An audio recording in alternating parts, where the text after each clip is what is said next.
Olá, meus amigos, sejam muito bem-vindos. Vamos conversar um pouquinho sobre o câncer de útero. Problema esse que afeta muito as mulheres de diversas formas.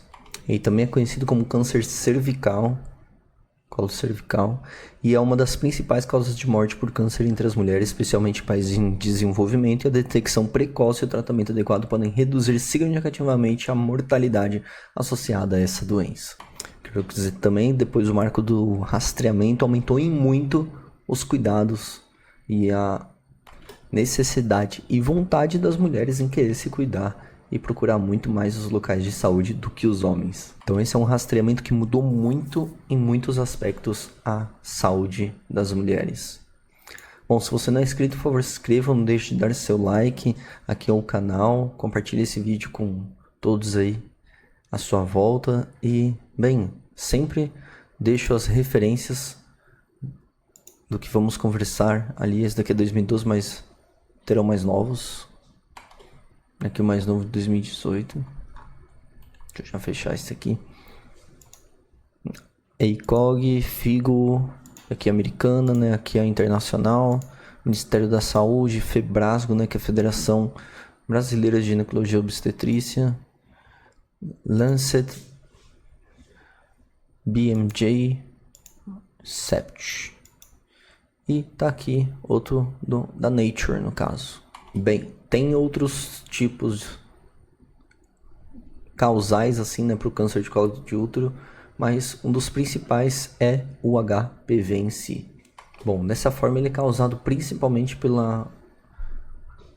e originado, aliás, né, pelo HPV, que é o papilomavírus humano. E segundo a Organização Mundial de Saúde, estima-se que mais ou menos 500 mil de novos casos de câncer cervical são diagnosticados anualmente, com aproximadamente 310 mil mortes. Ou seja, mais da metade morre. Por isso que é tão importante um rastreamento de câncer, quando bem estabelecido e bem estudado, sem dúvidas. Por que eu trago esse ponto? Porque diversas referências que são apresentadas aqui, elas não se convergem no mesmo ponto, numa mesma idade de rastreamento. E sim, diversas coisas são estudadas para dizerem, ó, vai rastrear de tantos a tantos anos. Qual que é a questão em si? São as estatísticas em saúde, né? O quanto que eu gasto para rastrear o câncer e o quanto de prejuízo ou benefícios que eu tenho rastreando esse câncer.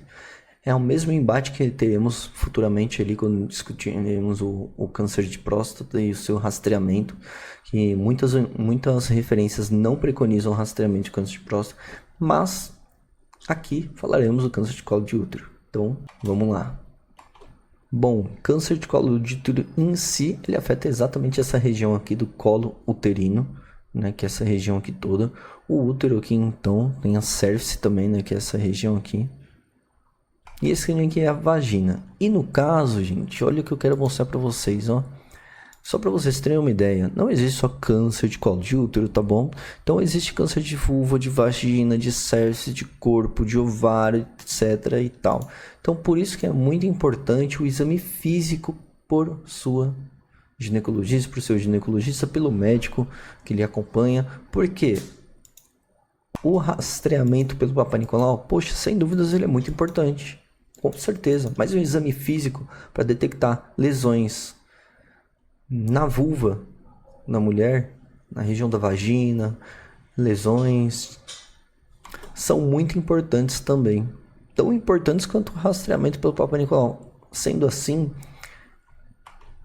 anualmente, ou se surgirem dúvidas com relação a alguma lesão, alguma coisa com relação a estrutura do aparelho feminino aí de vocês, então sem dúvidas procurem o médico para tirar suas dúvidas, isso é muito importante. Que o câncer de vulva ou o câncer de cervice é tão agressivo quanto o câncer de colo de útero. E na verdade a gente presta muita atenção no câncer de colo de útero porque não tem um exame específico além do exame físico para diagnosticar ali. Claro, existem outros exames, né, mais apurados depois que é feito o pensamento inicial sobre o câncer de vulva, né? E que também tem uma grande afecção ali pelo HPV, pelo vírus. né? Então é muito importante esse ponto que eu quero deixar claro para vocês, que o exame físico ele é muito importante, tá bom? Bom, Papa Nicolau não serve para ver secreção vaginal. Quero deixar claro isso aí também, porque o Papa Nicolau ele é muito bom para o que ele se preconiza fazer, que é rastrear câncer. Ele é um exame de rastreamento, ou seja, se ele pega 60 amostras ali e 5 ele fala que pode ser câncer, não estamos falando sobre essas 5 serem exatamente câncer, e sim o Papa Nicolau acha que essas 5 podem ser câncer. No entanto, precisam de outros exames, né? Como a colposcopia, né? Ou às vezes a própria colposcopia fica na dúvida, né? E aí precisam de outros exames também. Então, um exame inicial, que é o Papa Nicolau, ele é muito importante mesmo. E não fazer ele e somente fazer o ultrassom transvaginal, ultrassom uterino, né? Não é bom, tá bom? Então, assim, Papa Nicolau é muito importante. Ele é um exame de rastreamento de câncer e não esqueçam isso, tá bom? Exame físico, Papa Nicolau, e vamos falar sobre o rastreamento em si. Bom, ele foi introduzido na década de 1940, continua sendo o método mais amplamente utilizado para o rastreamento de câncer cervical e é eficaz na detecção de células pré-cancerosas e cancerosas. Tanto é que se você tem secreção vaginal e quer fazer o Papa Nicolau, trata a secreção vaginal, depois faz o Papa Nicolau para poder ver se tem células cancerosas ou não. Se não, tu vai fazer o Papa Nicolau, vai ver secreção e não vai encontrar nenhuma célula cancerosa. Isso é muito ruim mesmo, né? Então é muito importante curar a sua secreção e aí então fazer o Papa Nicolau. Recomendação em geral para as mulheres iniciam o rastreamento aos 25 anos com teste cada 3 anos se os resultados forem normais. Mas vamos discutir exatamente sobre esse ponto. Há outros testes, né, como é o teste de HPV, que ele detecta a presença do vírus, que pode levar ao desenvolvimento de câncer cervical, né? 9 cada 10, né? Muitos cânceres, né? Então, eles têm uma origem com relação ao vírus, está intimamente ligado. Hoje em dia a gente tem ciência sobre isso. E ele detecta bem a presença do vírus, que pode levar ao desenvolvimento do câncer cervical. E ele pode ser utilizado em conjunto com ou não a citologia oncótica, que é a Papa Nicolau. Detalhe que o Papa Nicolau foi cunhado o Papa Nicolau por conta do... é um termo francês, né? Papa Nicolau, né? Mas o nome do exame se chama citologia oncótica. E bem, a citologia oncótica é um teste então para detectar alterações nas células que está sendo avaliado, né? E há um patologista grego, né? O Georges Papanicolaou, né? Papanicolaou tem um termo francês, né? Até então, pelo que eu tenho ciência, né? Mas, enfim, ele criou um método exatamente para as células do colo do útero. Então, por isso, daí foi cunhado o termo, né? Para dar gratidão ali ao Georges, enfim. Mas o exame se chama citologia oncótica. Não se assustem se vocês verem um nome diferente ali no exame de vocês, enfim. Bom, é muito importante a vacinação. A introdução da vacina contra o HPV tem sido um marco ali na prevenção do câncer cervical e a vacina é recomendada para meninos e meninas a partir dos 9 anos, idealmente antes do início da vida sexual. Inclusive, estima-se que essa nova geração ali que está sendo vacinada antes da vida sexual, estima-se que vai reduzir a quase zero a chance de ter cânceres secundários ao HPV. Deus quiser, né? Quem sabe, né? Não vamos reduzir a zero porque também tem cânceres que não são secundários ao HPV. Mas o HPV ele causa uma destruição celular, uma metaplasia, né? A célula ela tem que se regenerar todo momento ali, né? Há então uma reparação do tecido e isso toda hora. Reparação, lesão, reparação, lesão, reparação, lesão. Tem alto risco de câncer, né? Faz muito estresse oxidativo aí no local que vai formar uma lesão. E essa lesão vai ser reparada e logo de novo outra lesão em cima. Isso é que o HPV causa ali na célula. Não que outros tipos de situações não causem isso, mas o HPV a gente tem ciência absoluta que está intimamente ligado aos cânceres ginecológicos. bem como masculinos também, né, que a gente pode conversar também mais pra frente depois. Bom, antes de continuar sobre a idade de rastreamento do Papa Nicolau, porque vocês vão se surpreender, esse artigo ele tentou comparar exatamente a eficácia do rastreamento pelo HPV com relação à citologia cervical. E pasmem, ele chegou a uma conclusão, depois vocês veem, o artigo vai estar aí nas referências, que o rastreamento baseado em HPV é muito mais eficaz do que a citologia cervical. Mas ele não está amplamente ali disponível para a gente poder usar. Então acabamos utilizando o que tem ali, que é o Papa Nicolau, que é a citologia oncótica ali das células. Bom, outros artigos então avaliaram a análise econômica, né, sobre diversas estratégias de rastreamento, sugerindo então que o HPV, o teste, né, de HPV a cada 5 anos é uma abordagem realmente custo-efetiva. Bom, sobre o rastreamento, enfim, pelo INCA e pelo Ministério da Saúde, tem início aos 25 anos, em que o Papa Nicolau, citologia oncótica ali cervical, é cada 3 anos após 2 exames anuais consecutivos negativos, em que termina aos 64 anos no rastreamento, se houver, claro, pelo menos 2 resultados negativos consecutivos nos últimos 5 anos. E mulheres que nunca realizaram um exame devem ser rastreadas até os 64 anos. Depois não mais? Depois não mais. Porque a chance já reduz absurdamente. Pode ter? Poxa, claro que pode ter, mas por custo-efetividade, uniu-se esse período para o Papa Nicolau. Bom, pela ACOG, o início do rastreamento ele já tem que ser mais cedo, aos 21 anos.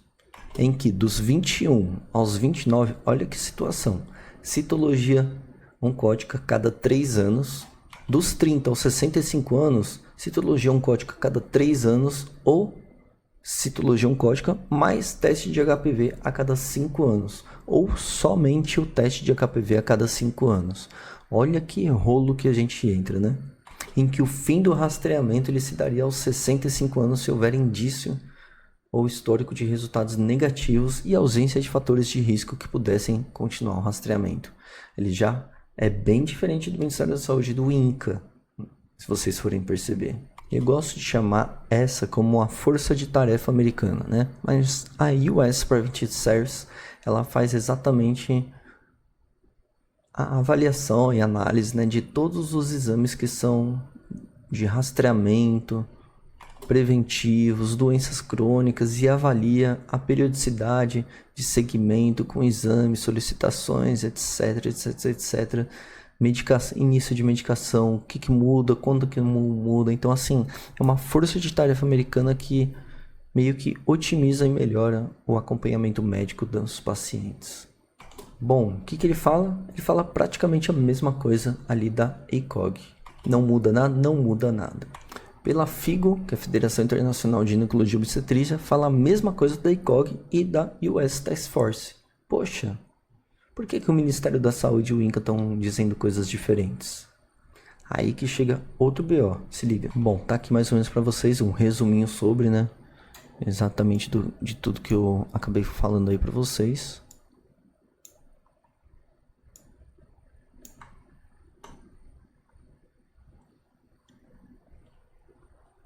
Bom, aí que vem outra questão. E se a mulher passou por esterectomia? Até porque, poxa, vamos supor, vai mais ou menos 2 a 3, cada 10 mulheres no pós-menopausa ali, com certeza já passaram por esterectomia. Seja total, subtotal, parcial, enfim.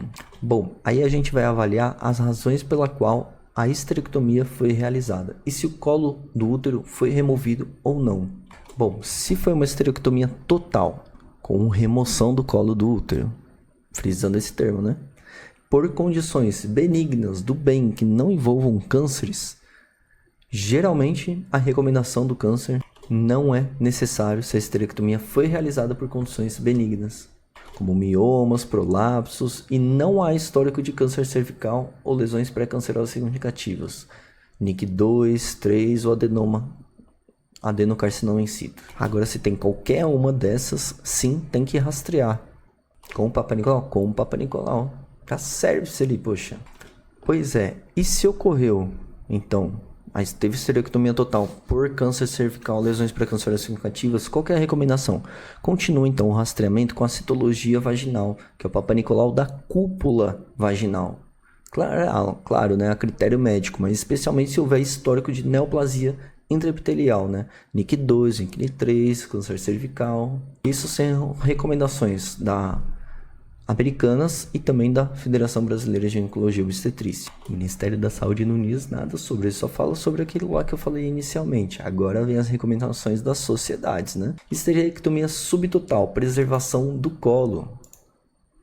Como vai continuar o rastreamento de rotina com o Papa Nicolau, seguindo as diretrizes para mulheres que não fizeram esterectomia. Poxa, subtotal então, sim, tem que fazer o Papa Nicolau. Bom, resumindo para vocês, esterectomia total por condições benignas, não precisa fazer o Papa Nicolau mais. Mas, se forem por outras lesões, que ocorreu a esterectomia total, ou tinha presença de NIC2, NIC3, cânceres prévios, ou histórico, sim, precisa, aí faz da cúpula vaginal. Essa região daqui, né? Inicial. No entanto, se for esterectomia subtotal, sim, tem que fazer Papa Nicolau, pronto. Bom, no mais é isso. Espero que vocês tenham gostado. Um grande abraço e até a próxima.